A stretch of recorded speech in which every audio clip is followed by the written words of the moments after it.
Alright, sorry, tadi kegedean suaranya. Um, Semoga sekarang nggak terlalu gede. One second, kita start.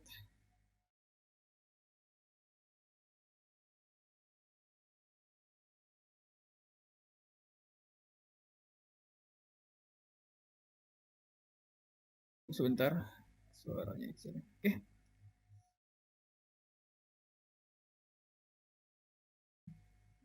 test. Oke, we will start.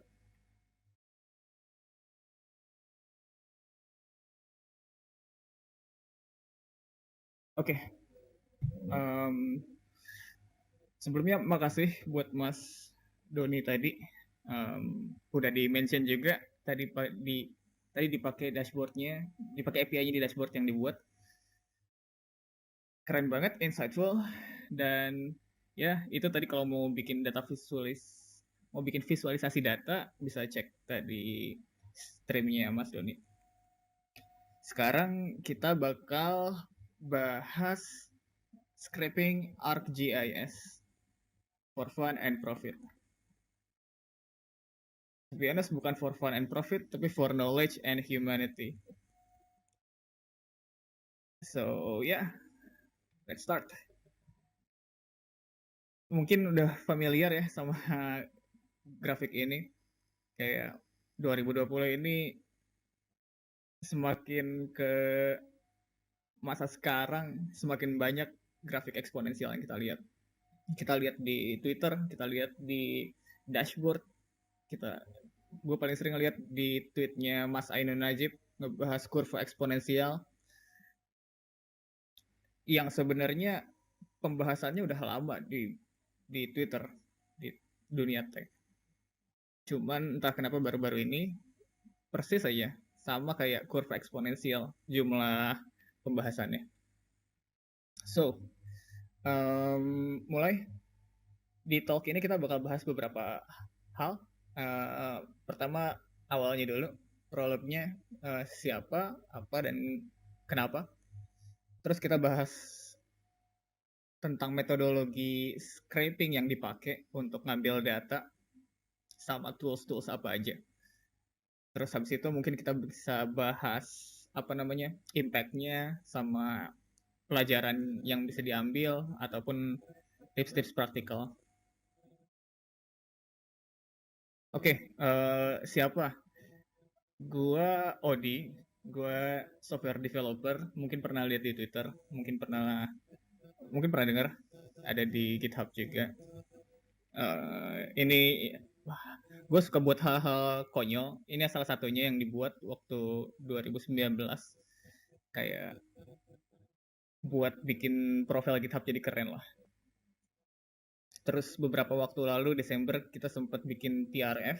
TRF itu buat nge-swap dari saldo e-wallets, misalkan dari GoPay ke OVO, atau sekarang udah bisa ke Dana dan Genius.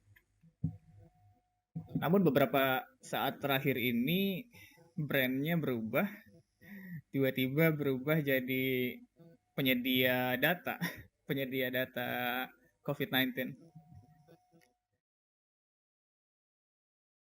Jadi kenapa bisa kayak gitu? Karena tanggal 3 Maret kemarin gue ngerilis ini COVID-19 API global. Jadi ada data-data COVID-19 seluruh dunia bisa diakses via JSON. Datanya dapat dari Johns Hopkins CSSI. Itu adalah salah satu dashboard. Ini contohnya kayak gini, contoh datanya, data JSON-nya, ada data value, recovered, ada dates, sama ada resources lain. Jadi awal Maret kemarin tuh gue lagi baru sembuh surgery di rumah sakit. Terus tag Twitter lagi ngomongin coronavirus lah, si Balajis. Terus gue mikir kalau misalnya kayak gini, kayaknya bagus kalau misalnya ada data source yang bisa diakses sama semua orang. Bakal bisa bikin hal-hal menarik lah, bisa ngebantu banyak orang juga. Karena waktu itu data source-nya minim dan gak ada lah. Jadi dulu justru malah too many sourcesnya tapi bentuknya kayak gini, kayak dashboard, ada tabel, ada lain-lain, gambar, infografis, dan ya terlalu banyak lah, dan validitasnya juga waktu itu masih bisa dipertanyakan. Nggak diformat secara uniform, dan juga nggak bisa diakses langsung. Jadi kayak course-nya belum di-set lah atau lain-lain. Pokoknya susah untuk developer ngambil datanya. Dari banyak sources tersebut, akhirnya gue ngambil, gue mikir bahwa data dari dashboardnya si John Hopkins, si SSI ini, adalah yang paling paling sering diupdate dan datanya sahih, dan intinya mereka punya reputation yang mesti mereka jaga. Jadi gue percaya bahwa data di sini bakal valid dan enggak itulah enggak jelek datanya, bisa dibuktikan kebenarannya. Nah, ini contoh dashboardnya pada zaman waktu itu ya. Masih dipisah mainland China sama others. Dulu masih sedikit. Jadi ya dari dashboard tersebut kita analyze gimana cara kita nge-extract data dari situ. Kita lihat bahwa dashboardnya adalah single page application, terus nggak butuh login, terus kita butuh, terus data yang dibutuhin tuh semuanya udah ada. Kayak ini ada total confirm, ada total dates, ada total recovered, terus ada kurvanya juga dengan data-data points. Pokoknya semua data udah ada di dalam DOM-nya, at least di dalam page-nya tadi. Oke, terus sekarang pertanyaan adalah gimana caranya kita ngubah dari dashboard tersebut ke data yang bisa dikonsum sama aplikasi. Nah, seperti gambar di sini, all roads lead to Rome. Jadi banyak cara untuk nge-accomplish hal tersebut. Salah satu cara yang bisa dipilih mungkin kita bisa scrape pakai teknik scrape manual, biasa lah maksudnya, konvensional. Kita bisa pakai Axios, bisa HTTP Client Library, terus ditambah sama DOM parser sama manipulator, kayak pakai Cheerio dan lain-lain. Atau ada cara lain, misal yang gue pakai small inspect element boy. Jadi sesimpel dengan cara inspect element. Nanti kita bisa lihat apa aja yang bisa didapatkan. Stroke. Oke, ini inspect element. Kita bisa lihat ada konsolnya, kita lihat datanya nih, ada ArcGIS dashboard, ada terus dia ternyata pakai Ember lain-lain. Bukan ini yang kita cari. Ini ada DOM-nya, DOM tree-nya. Bukan ini juga yang kita cari. Yang kita penasaran adalah network request. Kenapa network request? Karena tadi kayak kita bilang bahwa page-nya tuh single page application dan datanya dia fetch sendiri dari source yang dia punya. Kita lihat, kita klik XHR. Nah, di XHR ini kita bakal nemu banyak request. Ada query, ada query params-nya. Ini simple lah, kayak kalau kita lagi bikin web app, terus habis itu kita remote request, ini juga bakal bisa dilihat sama orang lain. Yang kita lakuin adalah kita buka, kita inspect isinya apa aja, terus kita lihat, oh ini ada value yang bisa dipakai nggak? Terus ternyata ada, ini ada di features, index ke 0, attributes, value, kita lihat dapat ada angka 2216, 228. Ini apa? Dan ketika kita cross check sama halamannya, kita kelihatan bahwa itu dipakai di total confirm. Nah, dari sini kita bisa lihat bahwa request yang ada di sini tinggal dipakai, tinggal dipakai lagi. Ntar kita ambil datanya dalam bentuk JSON. Tentu saja tidak semudah itu, karena ketika kita copy URL-nya, bakal ada kena ini 403 error. Kenapa kena 403 error? Karena ada beberapa hal yang dibutuhkan, kayak required headers. Kalau kita lihat detailsnya query ini, kita copy as fetch. Kita lihat resultnya di sini. ada URL-nya, ada referrer-nya, dan lain, tapi nggak ada headers-nya. Jadi yang kita butuh lakuin adalah kita copy-nya as curl di bash, lalu kita proses ini, kita copy. Yang kita mau adalah kita mau headers-nya di copy ke dalam fetch request. Jadi yang gue lakuin kemarin adalah pakai tool namanya Insomnia. Insomnia itu kayak Postman, jadi buat nge-debug API request. Terus yang bikin dia keren adalah kalau kita kalau misalnya kita paste, Ctrl V, nge-paste curl, dia bakal diubah, dia bakal bisa ngebaca lah intinya. Dia bisa ngebaca curl-nya tadi dan bisa diatur parameternya, kayak query-nya kita bisa atur parameternya, fjson, return false, out statistics apa, dan lain. Headers-nya juga bisa di setup dan body-nya juga. Jadi ini tuh yang gue pakai. Nah, dari tool ini gue generate lagi fetch-nya. Sebenarnya bisa aja dengan manual ya, kayak tadi kita lihat headers-nya apa aja, kita copy paste setiap key sama value dari headers-nya. Tapi gue lebih suka pakai ini karena bisa di debug dan bisa di save lah intinya. Terus ini Insomnia menyediakan ini generate client code fetch sebagai fetch. Jadi ini tinggal dipakai dan resultnya ini yang di kanan.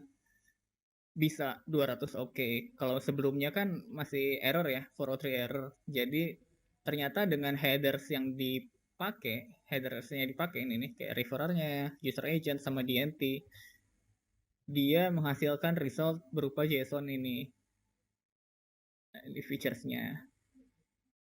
Jadi scrapingnya possible, meskipun bukan scraping dalam traditional sense di mana kita nge-scrape DOM tree. Yang kita lakuin di sini adalah kita nge-scrape halamannya.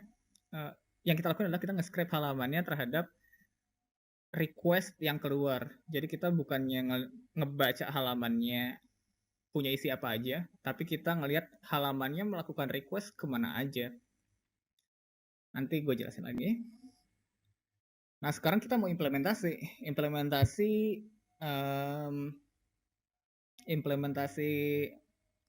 API yang kita bakal bikin. Gimana cara kita nge-serve data tadi. Jadi ini scribble simple lah. Ini kliennya, andaikan client, dia ngambil data dari lambda kita bikin sebagai lambda functions.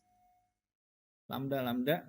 Terus lambdanya bakal ngecek di cache. Kalau misalnya di cache nggak ada, dia bakal manggil ke ArcGIS feature server.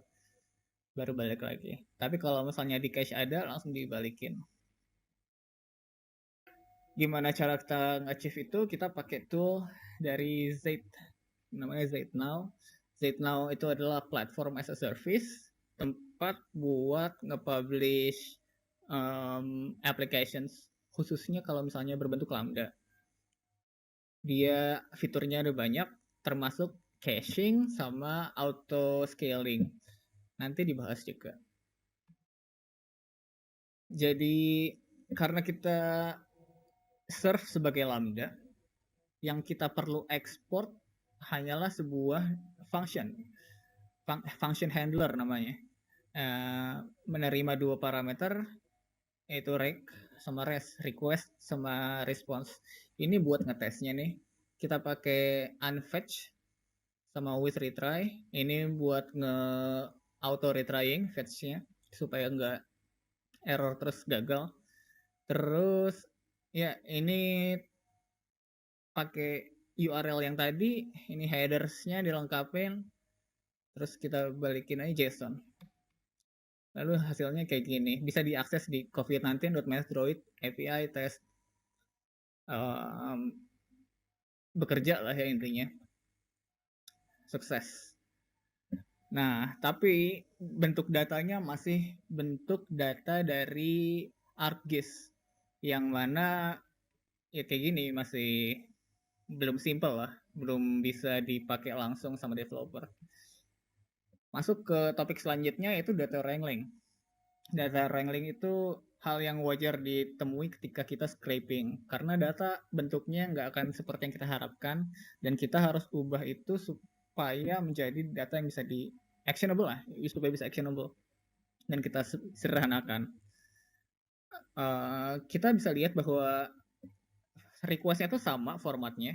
Ada dua main format, ada yang menerima array sama ada yang menerima item. Array itu ketika misalnya ada array of countries dengan data-data points-nya, dan item itu kalau misalnya statistik kayak jumlah total yang meninggal, jumlah total yang sembuh. Dari sini kita bisa bikin helper tools. Ini helper tools yang gue buat di COVID-19 API. Kayak kita bikin normalize keys dari Pascal snake jadi camel case, atributnya di spread, dan lain-lain. Ini ya pokoknya dilakuin as needed, dan dari itu semua jadi sekian endpoints ini. Ada endpoints confirm, ada countries, ada daily, ada dates, ada index, OG sama test yang barusan test. Nah, bentuk foldernya tuh kayak gini. Ada foldernya utamanya rootnya adalah API. Terus ada yang dalam bracket gini nih, kalau misalnya kalian lihat, value dalam bracket itu will be available sebagai rec.query. Ini dari platformnya now. Terus kita juga harus handle exceeding data dari ArcGIS sendiri, minimal maksimal 1000 result. Kita lakuin apa namanya recursive handling supaya nge-request terus sampai nggak ada return response lagi. Terus kita lakuin semua heavy calculations di server side, tapi kita taruh di cache in a bit. Terus juga ada ini untuk teman-teman data science kita yang mungkin lebih suka pakai CSV, kita bisa bikin endpoint khusus CSV buat mereka. Ya tinggal pakai library yang udah ada juga nih, objects to CSV. Terus content type-nya kita ganti jadi text CSV. Itu kalau misalnya mau serve sebagai CSV. Tapi normally kita pakai JSON. Oke sih, buat data itu aja. Kayaknya udah kita semua. Terus kalau kita lihat ada ini, OG, OG.ts. OG itu apa? OG itu adalah ini, Open Graph Image. Kalau kita nge-share COVID-19 API-nya, bakal ada image-nya ini, yang bakal di-generate on demand. Jadi Open Graph Image ini bakal hopefully stay up to date sama status terakhir. Kita bahas gimana caranya sedikit. Open Graph Image Generation, ada beberapa langkah. Fetch require data, kayak yang kita lakukan barusan. Generate HTML string, ini dari data tersebut di convert jadi HTML string, udah ada stylingnya juga, sama JS library kalau mau. Terus buka HTML-nya tadi pakai Puppeteer, terus di screenshot, terus itu di return image PNG. Jadi ini adalah Lambda sendiri. Kita bisa lihat di sini og.ts. Ini importingnya. Ini handlernya nih. Tadi sama formatnya, ada request, ada response. Kita fetch require data di sini. Kita generate HTML string. Terus kita ini ketika nggak debug, kita screenshot. Mana screenshot? Ini dia screenshot. Terus ketika dapat screenshotnya di return ini sebagai PNG. Ini adalah ini apa namanya, converter dari data ke string HTML. Ini CSS-nya, nggak ada get CSS. Ini ada get HTML. Ini HTML stringnya. Di dalam sini actually gue pakai library JS eksternal yang bakal di-run sama Puppeteer. Jadi kenapa bisa jalan? Karena kita pakai Puppeteer Core. Itu adalah browser engine sendiri. Dan enaknya adalah Puppeteer Core ini bisa jalan di Lambda. Jadi enak lah pokoknya, bisa nge-generate gambar on demand. Kayak gini, contohnya kalau dibuka covid19.metroid/api/og. dipakainya di sini ketika kita masuk ke covid19.metroid, di headnya ada meta property, OG image, URL-nya adalah ke API OG tadi. Gitu. Terus jangan lupa di setup cache-nya kita pakai namanya stale while revalidate. Apa itu stale while revalidate? Itu adalah cara supaya kita dapat kita dapat benefits dari caching, tapi performance juga tetap bagus karena ketika ada request baru kita nggak langsung kita nggak request dulu. Misalnya ketika ada request kita kasih data dari cache dulu yang udah ada sebelumnya, baru in the background cache tersebut bakal diupdate. Jadi the next person, orang selanjutnya yang request akan dapat result dari cache yang kita request. Jadi cache-nya tetap ada, tapi orang dapat performa yang cepat banget. Jadi seolah-olah dapat dari cache terus, padahal enggak. Padahal dia dapat dari cache yang udah agak lama, dan orang selanjutnya akan dapat result dari cache yang kita request barusan. Kayak gini. Oke, kayaknya itu semua yang tadi ada di lambda-nya. Udah, sekarang kita lihat mulai masuk ke monitoring. Kayak kata Mas Arya tadi, analytics sama monitoring itu penting. Jadi ketika gue masuk ke Z dashboard, gue lihat logs-nya kan. Ada ininya nih, ada request tiap orang. Terus suatu hari tiba-tiba ini udah jalan ngebut banget, kencang banget, nggak bisa di follow lah. Akhirnya gue decide buat pakai Logdrain, gue sambungin ke Datadog. Jadi dari Zaid sendiri bisa setup Logdrain, bisa pilih Logdrainnya apa aja, dan gue pilih Datadog karena fiturnya udah ada banyak dan gue agak familiar. Ini Livetail dari Datadog, interface-nya Livetail. Livetail itu dia bakal muncul lognya terus-terusan otomatis sendiri. Ini log explorer-nya kita bisa lihat setiap request yang masuk sini. Jadi ini contohnya ada request yang berhasil 200 info nih. Sama ada log yang error, nggak 502 lah ini ya, error. Kalau yang error karena dia nggak ada di cache, dia ada body-nya nih sini. Di Datadog juga banyak ininya, ada konfigurasi pipeline-nya, jadi info error kayak gini tuh nggak akan datang otomatis, kita harus setup juga ininya nih. Ada status code remapper, terus kita bisa deteksi GeoIP dari setiap request, bisa ada informasi lebih lanjut tentang user agent, sama ini tadi prosesor buat source-nya. Nah, yang menarik adalah ini gue setup dengan asumsi bahwa waktu itu masih ada di sekitar 5 juta events. Jadi masih di bawah 150 lah, di bawah 150 per bulan.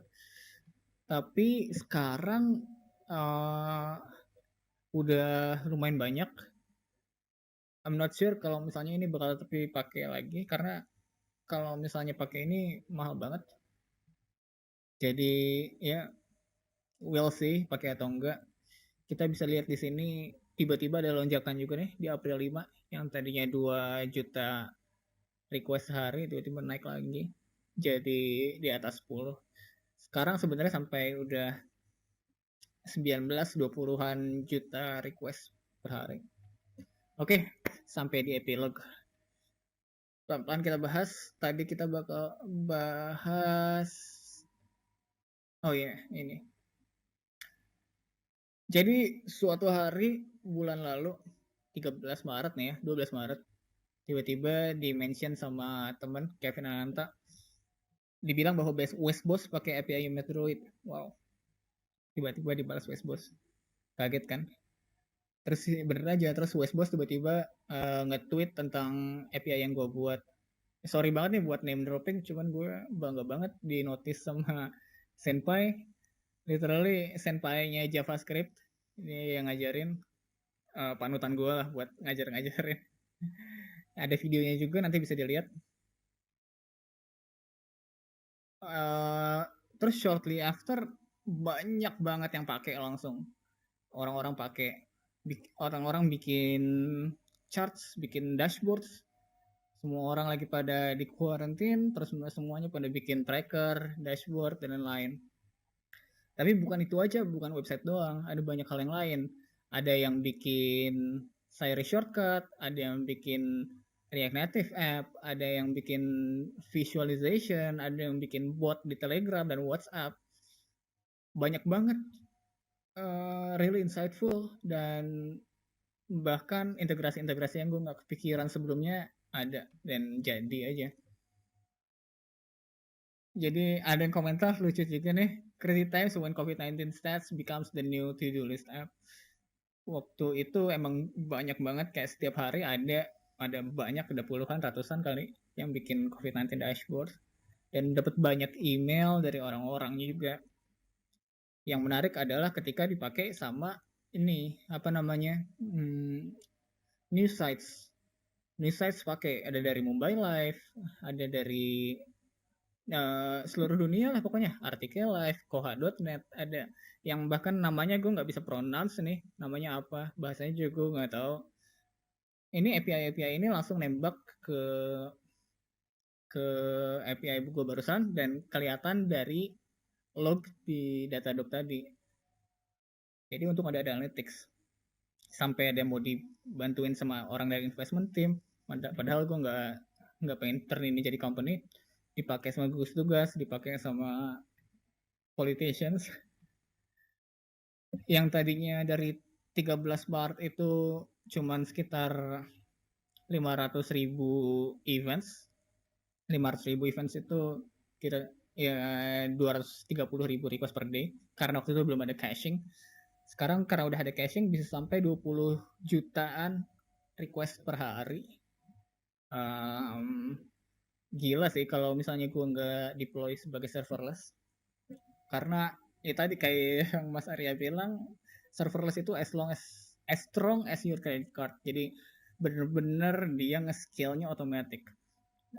Gue nggak perlu sekalipun mikirin tentang berapa prosesor lagi yang mesti gue tambah, berapa RAM yang mesti gue pakai, berapa, ya itu semua dihandle sama Zaid, karena mereka nyediain apa namanya tadi, on demand Lambda platform tadi. Mereka scalingnya bagus, dan totalnya untuk deployment gue nggak bayar sama sekali, $0 per month, karena masih dalam kriteria hobby plan, personal plan, dan semuanya unlimited, nggak dibatasin. Yang dibatasin adalah jumlah dari lambdanya per project, sama apa namanya, runtime dari setiap lambdanya berapa detik, kayak cuma 10 detik gitu.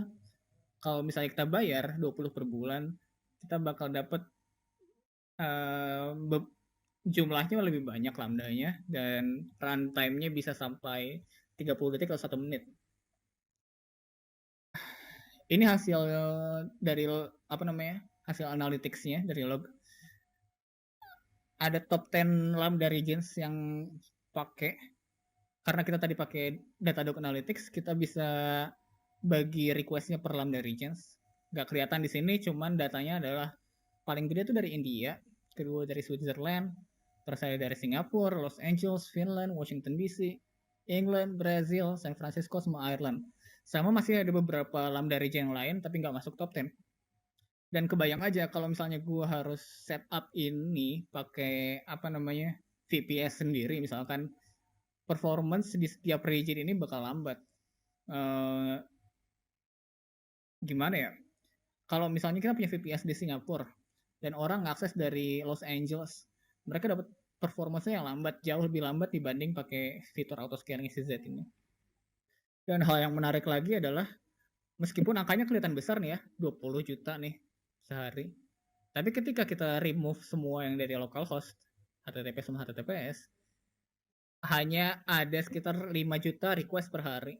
Jadi majoritinya 75% adalah dari orang-orang yang lagi aktif developing aplikasi-aplikasi COVID-19. Meskipun kecil angka productionnya, cuman gue seneng banget dipakai 75%-nya sama orang-orang yang lagi developing, dan itu bikin hopes up banget. Yang gue dapat dari ini semua adalah a ton of new friends. Gue dapat banyak teman-teman dari luar negeri, dari mana-mana, mau jadi ngobrol, jadi tukeran insight, dapat job offer, dapat sponsorship. Terus gue juga bikin alat buat nge-scrape, buat ngebantu nge-scrape, tapi rusak gara-gara Znow-nya upgrade tanggal 8 kemarin. Starsnya juga segini. Langsung ke lesson learned yang gue dapat adalah, kalau misalnya gue mau bikin kayak gini lagi, I would use Z again, karena itu ekonomis banget dan highly scalable, tapi hanya untuk lambdas, bukan lo running proses.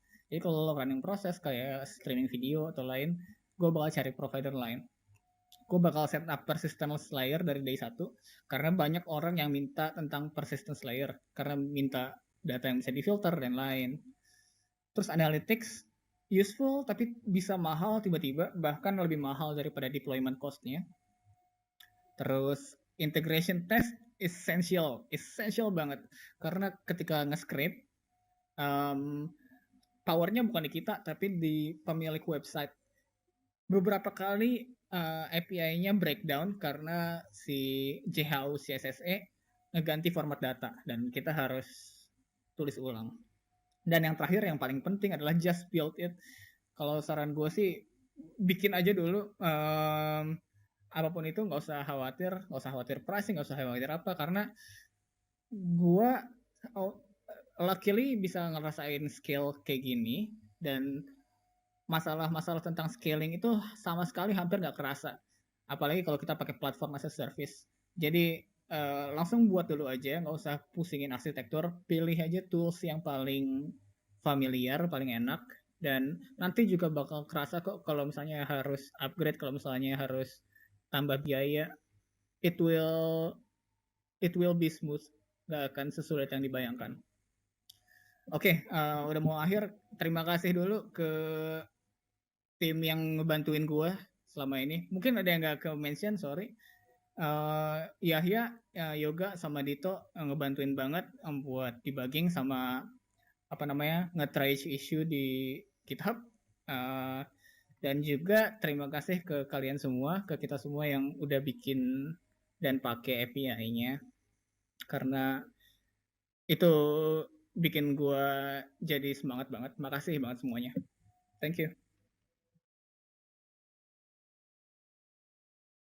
I think saatnya pertanyaan sih. Thank you guys.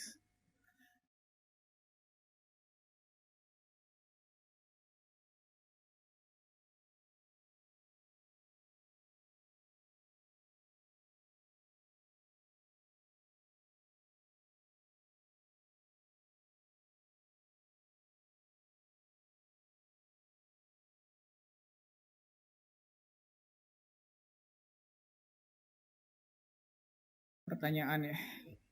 One second.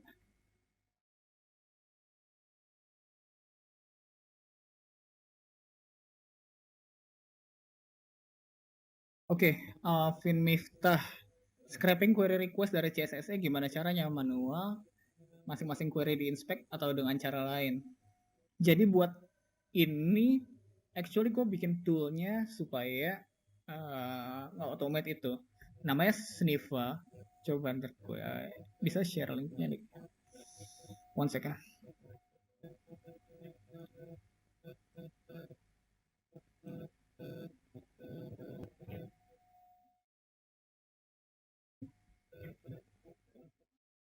Jadi gue buat ini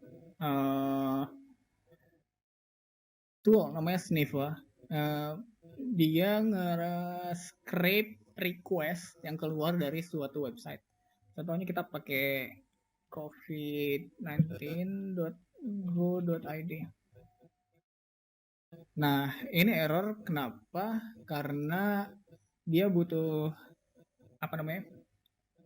run time-nya tuh kayak kira-kira 30 detikan lah.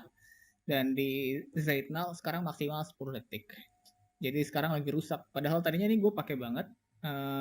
Tadi kalau kita lihat Lobsters, nanti di sini bakal ada responsesnya apa aja, request yang dipakai. Coba kalau saya lihat kawal covid19.id.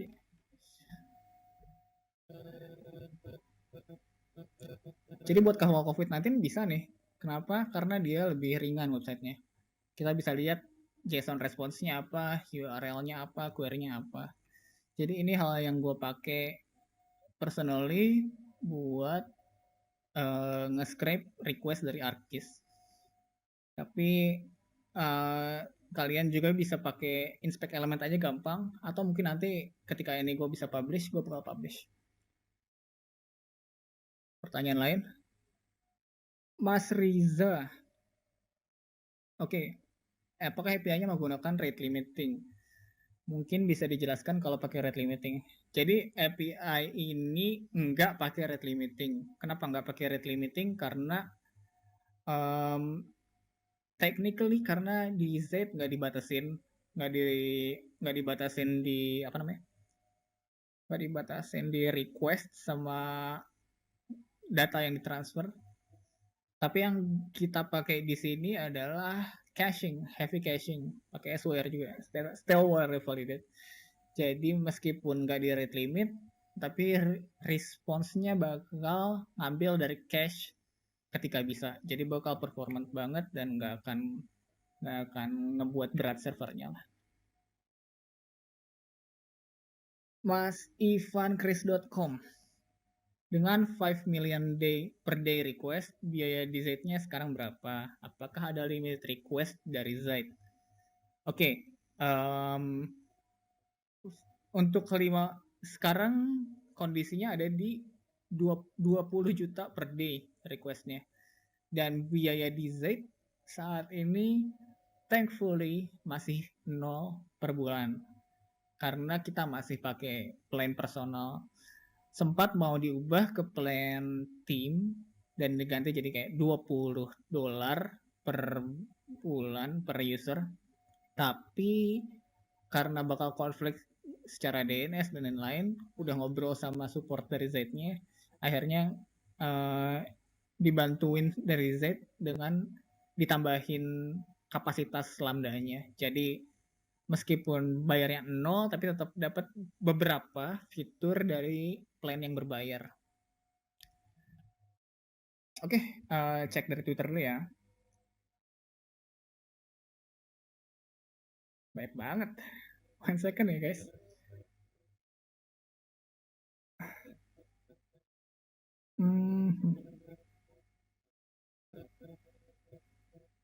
Scraping ArcGIS.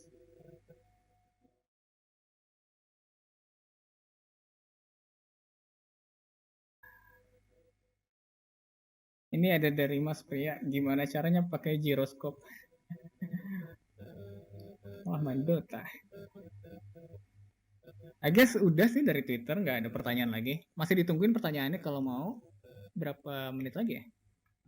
Kita cek dulu. Sampai kapan sih pertanyaan?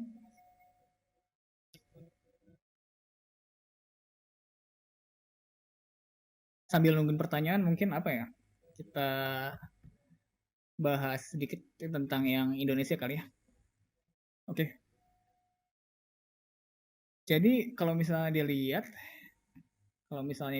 di slide, ini sambil nunggu pertanyaan ya. Jadi keep them coming pertanyaannya. Kalau misalnya dilihat, wait. Data. Nah, ini endpoint yang kasus.csv ini adalah API-nya buat Indonesia, bukan buat yang global. Jadi API Indonesia itu juga pakai ArcGIS juga. Dia URL-nya beda tapi URL-nya ada di covid19.go.id. One second.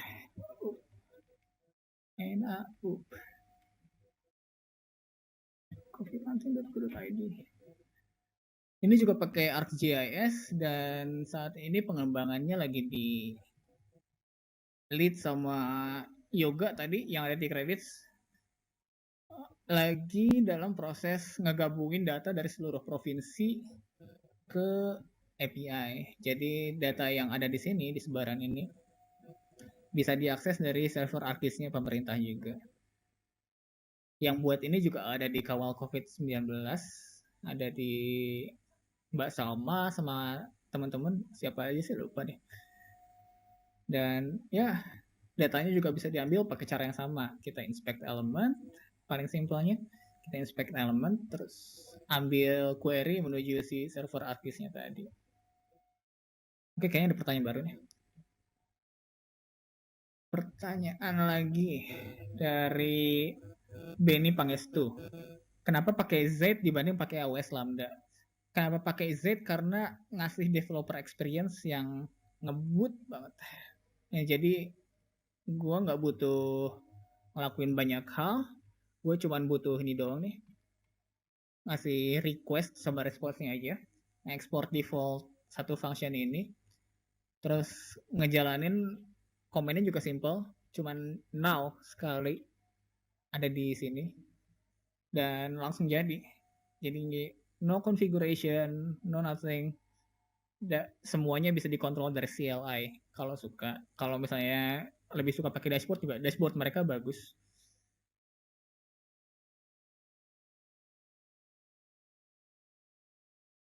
Ya udah sih.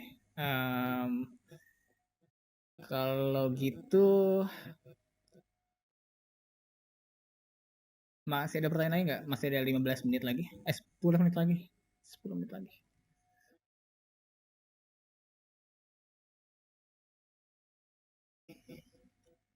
Jadi kalau gue boleh iterasi ulang lagi, yang paling penting emang cuman di 2 terakhir ini aja nih.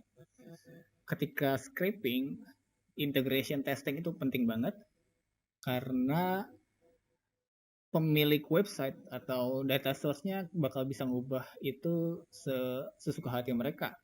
Jadi kalau bisa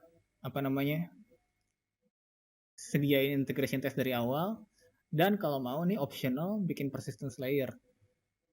Jadi data yang dari mereka kita simpan. Kenapa gue nggak bikin ini? Karena gue nggak pengen bayar.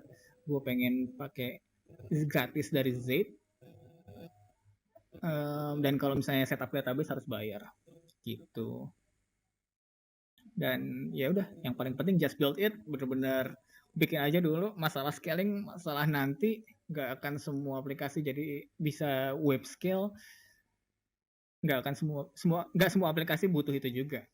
Dan ya udah, ketika ketika itu datang, platform juga bakal ngebantu kok, dan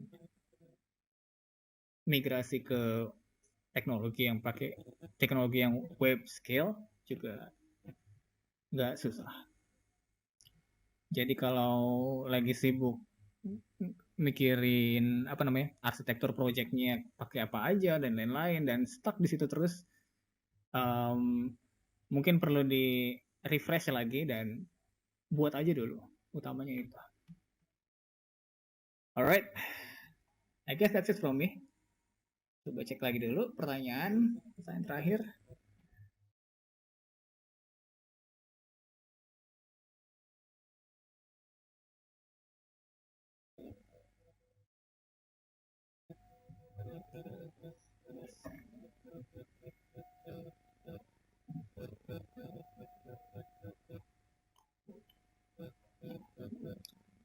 Ya udah, kalau nggak ada, gue balikin ke host kali ya, Bang Yo. Balikin ke host ya.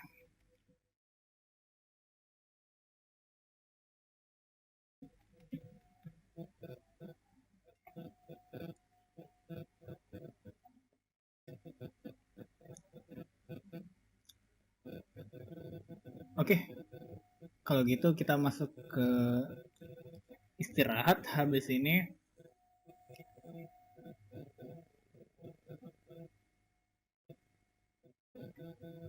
Katanya nggak usah pakai host lagi. Kita break dulu sekarang sampai jam 4.15. Jadi jam 4.15 kita bakal balik lagi sama speaker 6 kita, Mbak Rahma Utami. Kita bakal bahas apa sih nih? Bakal bahas mana ya? Mbak Rahma Utami.